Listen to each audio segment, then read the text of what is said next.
Hello friends, இப்போ காய்ச்சலுக்கு கஷாயம் எப்படி செய்கிறதுன்னு பார்க்கலாம். இது துளசி, இது வேப்பிலை. வேப்பிலை துண்டு துண்டாக கட் பண்ணி வச்சுக்கணும். இலை எடுத்து இந்த மாதிரி துண்டு துண்டாக தண்டோட கட் பண்ணி எடுத்து வச்சுக்கணும். இது கற்பூரவள்ளின்னு சொல்லுவாங்க இந்த இலை பேர். இது வெத்தலை, ஒரு வெத்தலை எடுத்து வச்சுருக்கேன். இது ஜீரகம், மிளகு, இஞ்சி ஒரு துண்டு எடுத்து கட் பண்ணி வச்சுருக்கேன். மஞ்சத்தூள். இப்போ எப்படி கஷாயம் காசுறதுன்னு பார்க்கலாம். பாருங்க, தண்ணி நல்லா கொதிக்க ஆரம்பிச்சிருச்சு.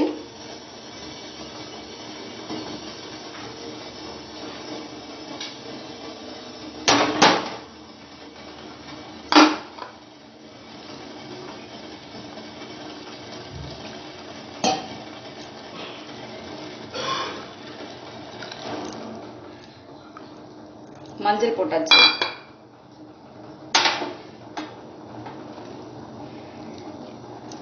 இஞ்சி போட்டாச்சு.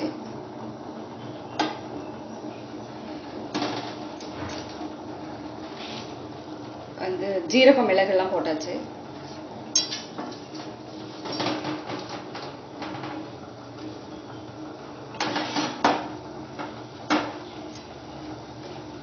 கற்பூரவள்ளி,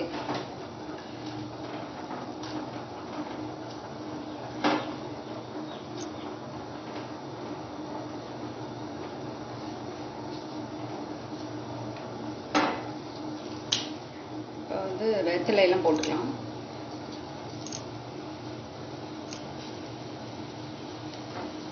இப்போ துளசி,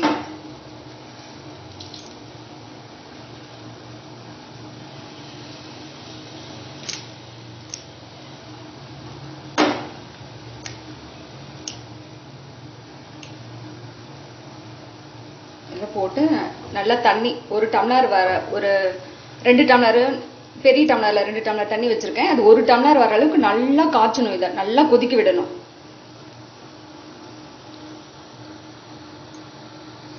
பாருங்க, 1 டம்ளர் அளவு நல்லா சுண்டிடுச்சு தண்ணி.